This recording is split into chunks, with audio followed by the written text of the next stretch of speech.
মার খেলো যারা তাদেরই থানায় তলব। আন্দোলন দমানোর নয়া প্রচেষ্টা সরকারের। চাকরিহারা 5 আন্দোলনকারী শিক্ষককে তলব করা হয়েছে বিধাননগর উত্তর থানায়।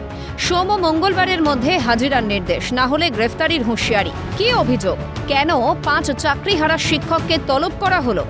জারি করা নোটিশে লেখা 16 তারিখ বিকাশ ভবনে যে অশান্তির ঘটনা ঘটেছিল তাতে সরকারি সম্পত্তি নষ্ট ও পুলিশ অফিসারকে হুমকির অভিযোগ রয়েছে শিক্ষকদের বিরুদ্ধে। বিধাননগর উত্তর থানায় তলব করা হয়েছে স্বপন বিশ্বাস, গিয়াসউদ্দিন, জসিমউদ্দিন, আলকাউজ্জামান ও তপন পালকে।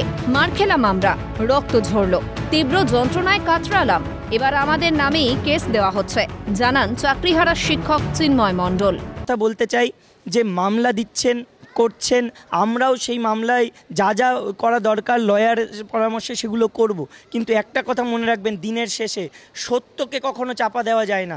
সত্য সত্যের পথে চলবে এবং যারা ন্যায্য বৈধ তারা নির্ভীক হয়ে সত্যটাকে বলবে। আর দেওয়া হলো আমাদের পেটানো, আমাদের যন্ত্রণায় তীব্র চিৎকার করলাম, আমরা রক্তক্ষরণ হলো আমাদের, উল্টে আমাদের ওপর। চাকরিহারা শিক্ষকদের আন্দোলনের মুখ মেহবুব মণ্ডলকেও সোমবার তলব করা হয়েছে বিধাননগর থানায়।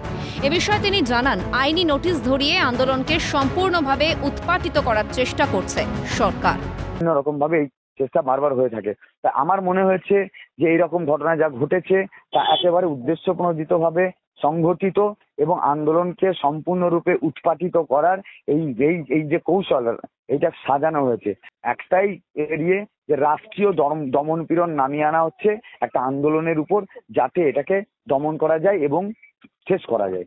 মুষ্টিমেয়র দুর্নীতির ফল ভোগ করছে যোগ্যরা, যাদের কাঁধে সমাজ গড়ার দায়িত্ব, তারা পথে পড়ে রয়েছেন। প্রতিবাদ করতে গেলে জুটছে মার, কারো ভেঙেছে পা, কারো ফেটেছে মাথা। পুলিশের মারের ক্ষত নিয়েও আন্দোলনে অনড়। মাটি কামড়ে পড়ে রয়েছেন বিকাশ ভবনের সামনে, খেয়েছেন মার, ঝরেছে রক্ত, শুনেছেন নাটক কটাক্ষ। এখন আইনি ফাঁসে জড়ানোর চেষ্টা।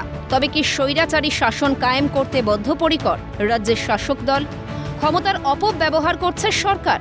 প্রশ্নগুলো থেকেই যাচ্ছে। ক্যামেরায় গোপাল তপাদারের সঙ্গে রেশমি দাসের রিপোর্ট, ক্যালকাটা নিউজ।